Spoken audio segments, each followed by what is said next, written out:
Halo para pendengar, dimanapun kalian berada. Setelah sebelumnya, gue udah ngebahas profilnya Evil Eye dan juga Lacus. Sekarang gue kepengen bahas profil salah satu karakter sampingan yang punya misteri dan juga teori lumayan liar. Karakter yang gue maksud adalah Gagaran, salah satu anggota Blue Rose yang mungkin saja aslinya adalah laki-laki. So, kalau kalian penasaran, langsung aja mari kita bahas.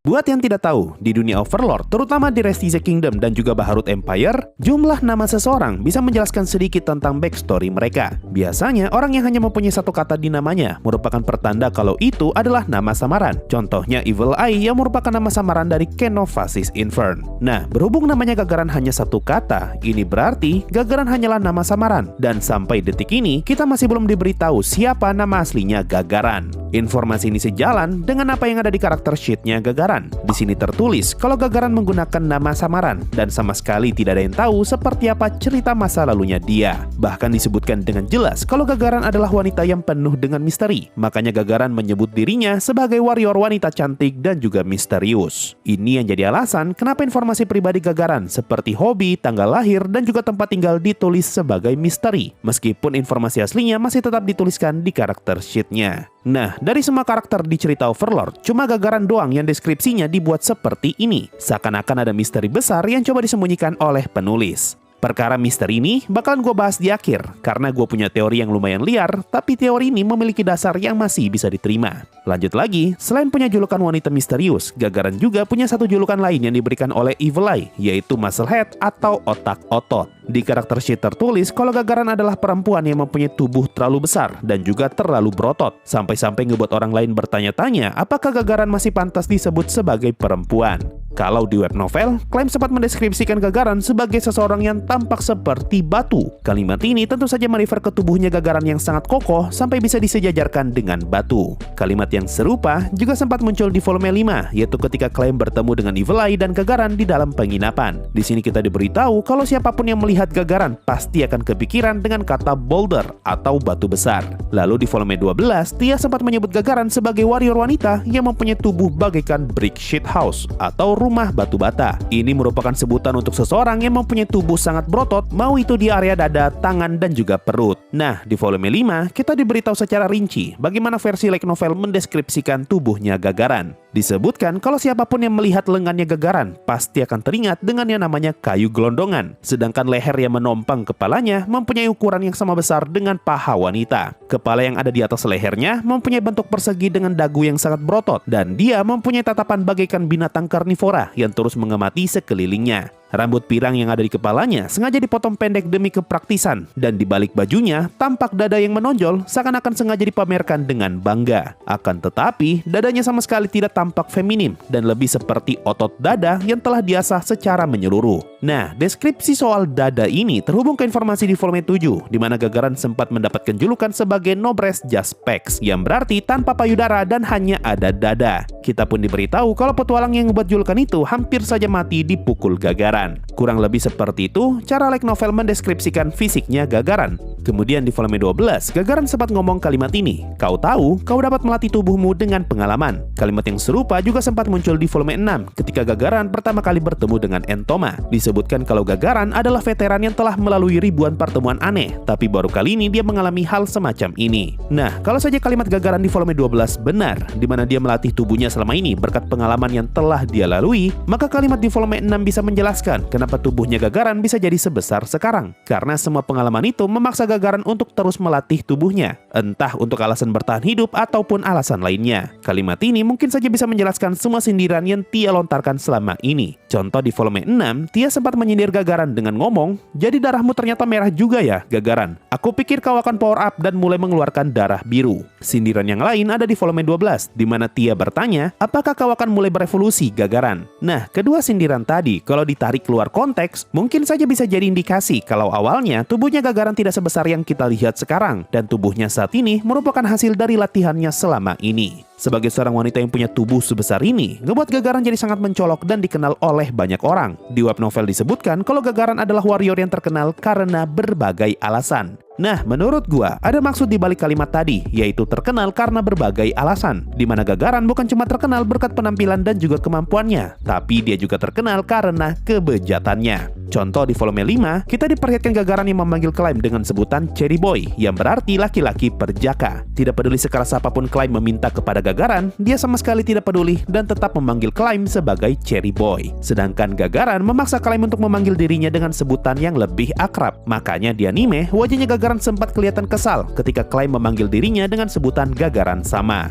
Setiap kali bertemu, Gagaran selalu mengajak Climb untuk tidur dengannya. Saking seringnya, Climb sampai menganggap ajakan itu sebagai kalimat sapaan. Tapi meskipun begitu, Gagaran sama sekali tidak pernah bercanda. Dan sekali saja Climb ngomong iya, maka Gagaran bakalan langsung menyeret Climb ke dalam kamar dan sudah pasti dianu-anuin. Karena sifatnya ini, Gagaran pun menyebut dirinya sebagai cherry picker, atau silahkan kalian artikan sendiri. Bukan cuma itu, Gagaran juga mencoba meyakinkan Climb untuk mau tidur dengannya. Bahkan Gagaran ngomong kalau dia siap diajak kapan saja jika saja Climb kepengen kencan kilat. Nah, sifatnya ini sepertinya sudah diketahui oleh semua orang. Makanya tadi disebutkan kalau Gagaran adalah warrior yang terkenal dengan berbagai alasan. Tapi meskipun Gagaran punya sifat bejat, dia pun punya sifat yang tidak kalah baik. Di Author Thought volume 5, Maruyama menjelaskan kalau Gagaran adalah orang yang lebih altruistik dibandingkan karakter lain yang ada di cerita. Dia sebenarnya adalah orang yang lumayan baik dan dia memiliki jiwa kesatria yang tidak akan pernah goyah. Nah, kalau kalian tidak tahu, altruistik merupakan sebutan untuk orang yang rela membantu orang lain tanpa mengharapkan imbalan apapun. Bahkan di volume 6 disebutkan kalau Gagaran adalah orang yang paling penyayang dari semua anggota Blue Rose. Makanya di volume 5 kita diberitahu kalau Gagaran sangat jijik dan juga membenci tindakan selain teokrasi yang seringkali membantai para demi-human dan juga para elf. Balik lagi ke karakter sheet-nya, disebutkan kalau Gagaran adalah warrior yang diselamatkan oleh Lakius tidak lama setelah Lakius kabur dari rumah. Topik ini sebelumnya sudah pernah gua bahas di konten profilnya Lakius, mengenai Lakius yang dulunya sempat kabur dari rumah karena orang tuanya tidak mau Lakius jadi petualang. Tapi setelah permintaannya dikabulkan, Lakius pun mau kembali ke rumah. Nah, di saat Lakius kabur dari rumah, pada saat itulah Lakius bertemu dengan Gagaran yang sedang kesulitan. Dia pun menyelamatkan Gagaran dan mereka kemudian membentuk kelompok petualang Blue Rose. Sampai saat ini masih belum diketahui masalah apa yang Gagaran hadapi, sampai-sampai dia harus diselamatkan oleh Lakius dan sampai-sampai dia kepengen jadi rekannya Lakius. Balik lagi ke karakter sheet, disebutkan kalau Gagaran adalah orang yang sangat tertutup. Tapi meskipun begitu, dia justru jadi orang yang paling dapat dipercaya di partinya. Dia dipercaya bukan karena kekuatannya, melainkan karena cara berpikirnya yang luas. Dan dia lebih seperti kakak laki-laki.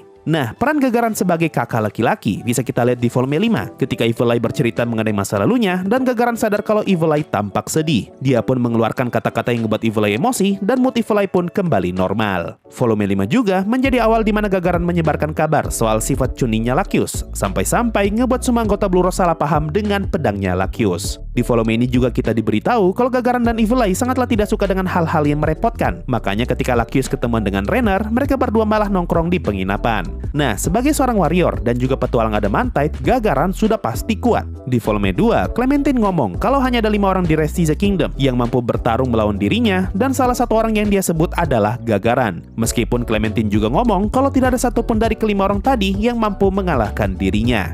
Buktinya, di Q&A tahun 2014, Maruyama sempat ngebuat urutan mengenai kekuatan beberapa karakter, di mana Brain lebih kuat daripada Gagaran, sedangkan Gagaran lebih kuat daripada Zero, dan Clementine jauh lebih kuat daripada mereka bertiga. Di volume 5, Evil Eye ngomong kalau Gagaran tidak mampu mengalahkan Gazev. Ini karena di volume 7, kita diberitahu kalau Gagaran ternyata pernah kalah melawan Gazev ketika turnamen bela diri. Di volume 5 juga, Gagaran dan Evil Eye sempat ngebahas soal rumor kelompoknya Momon yang berhasil mengalahkan ribuan undead dan juga beberapa anggota Zuranon. Gagaran kemudian ngomong kalau dia tidak keberatan jika harus melawan ribuan zombie ataupun skeleton, tapi dia sama sekali tidak yakin mampu mengalahkan 2 skeletal dragon, apalagi melawan anggota Zuranon. Nah, di volume 6, kita diberitahu sedikit mengenai perannya Gagaran di dalam party, di mana dia berperan untuk menghalau serangan musuh dan segera menekan musuh untuk serangan balik. Dengan kata lain, Gagaran berperan sebagai karakter semi-tank di party Blue Rose. Di volume 6 juga, kita diberitahu mengenai perlengkapan yang Gagaran pakai. Disebutkan kalau semua perlengkapan yang Gagaran pakai adalah item kelas 1, di mana dia menggunakan full plate armor berwarna merah gelap yang mempunyai pola seperti mata, dan armor itu dikenal dengan nama Gaze Bane. Sarung tangan yang dia gunakan disebut Carry Keyon. Ini adalah item yang mampu memulihkan HP orang yang disentuh. Di pinggangnya terdapat senjata War Pick berukuran besar yang disebut Full Iron. Senjata ini telah diperkuat dengan enchantment yang dapat meningkatkan damage serangan, dan senjata ini ngebuat Gagaran mampu menciptakan gempa bumi kecil yang bisa ngebuat musuh kehilangan pijakan. Gagaran Gagaran juga menggunakan jubah merah mewah layaknya pakaian kerajaan yang disebut Crimson Guardian. Lalu di balik armornya, dia menggunakan rompi yang disebut Vest of Resistance, Dragon Tooth Amulet, dan juga Belt of Greater Power. Selain itu, Gagaran juga menggunakan item bernama Wing Boots dan Twister Circlet, dan dia juga menggunakan beberapa cincin yang telah dilengkapi dengan sihir kuat. Nah, ketika bertarung, Gagaran mempunyai serangan andalan, di mana dia dapat menyerang sebanyak 15 kali secara beruntun, dan semua serangannya telah diperkuat dengan martial arts. Ini karena Gagaran mampu menggunakan berbagai macam martial arts. Disebutkan kalau setiap hantamannya Gagaran dapat menghancurkan orang lain,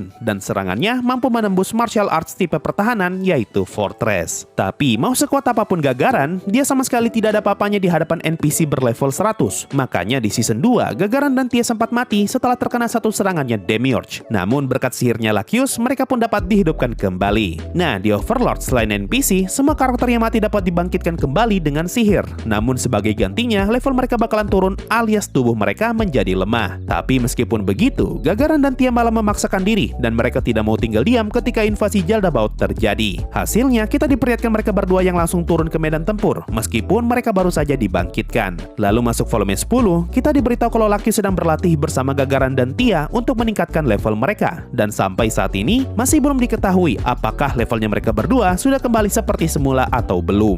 Nah, itu tadi semua informasi yang sudah diketahui mengenai Gagaran, seorang warrior perempuan yang punya badan layaknya batu. Sekarang, seperti yang gue bilang di awal, gue bakal ngebahas secara singkat dan padat dua teori yang mungkin saja bisa menjawab misteri tentang Gagaran. Teori pertama, ada kemungkinan kalau Gagaran aslinya laki-laki. Meskipun teori ini kedengaran aneh, tapi buktinya ada banyak sekali kalimat yang seakan-akan menegaskan kalau Gagaran sama sekali tidak tampak seperti perempuan. Walaupun ada kemungkinan semua bukti ini sengaja dibuat sebagai jokes untuk karakternya Gagaran. Bukti pertama ada di paragraf pertama di karakter sheetnya Gagaran. Di sini tertulis kalau Gagaran adalah perempuan yang mempunyai tubuh terlalu besar dan juga terlalu berotot, sampai-sampai ngebuat orang lain bertanya-tanya apakah Gagaran masih pantas disebut sebagai perempuan. Di karakter sheet juga disebutkan kalau Gagaran lebih seperti kakak laki-laki. Bukti kedua ada di volume 5, di mana Evil Eye sendiri yang ngomong kalau Gagaran adalah wanita heroik, meskipun kata wanita masih bisa diperdebatkan. Bukti ketiga ada di volume 6, di mana Gagaran berkali-kali disebut sebagai man woman, yang berarti wanita yang sangat maskulin. Dan bukti terakhir ada di volume 10, di mana kita diberitahu mengenai orientasi seksualnya Oz, yang sama sekali tidak masalah dengan gender apapun alias bisexual.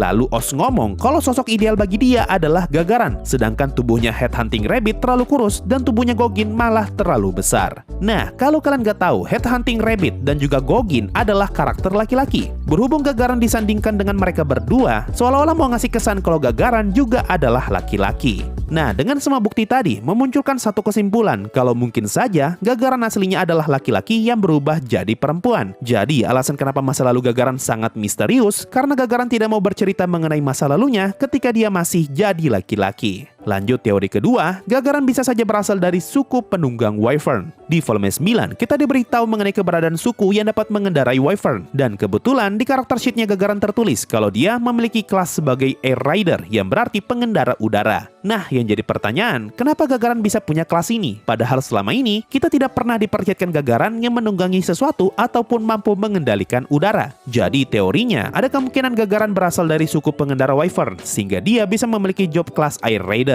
Berhubung pengendara Wyvern sudah pasti bakalan terbang bersama dengan Wyvern, maka masuk akal kalau dia bisa mendapatkan kelas tadi. Ini bisa menjelaskan kenapa di volume 5, Gagaran merasa jijik dengan selain teokrasi yang suka membantai ras lain selain manusia. Karena dulunya Gagaran mempunyai hubungan dengan para Wyvern yang ada di desanya. Lalu entah bagaimana ceritanya, Gagaran malah kabur atau mungkin pergi dari desanya. Dan di tengah jalan, dia diselamatkan oleh Lacus, lalu dia pun mengikuti Lacus dan Blue Rose pun terbentuk. Nah, itu tadi dua teori mengenai masa lalu Gagaran yang masih jadi misteri.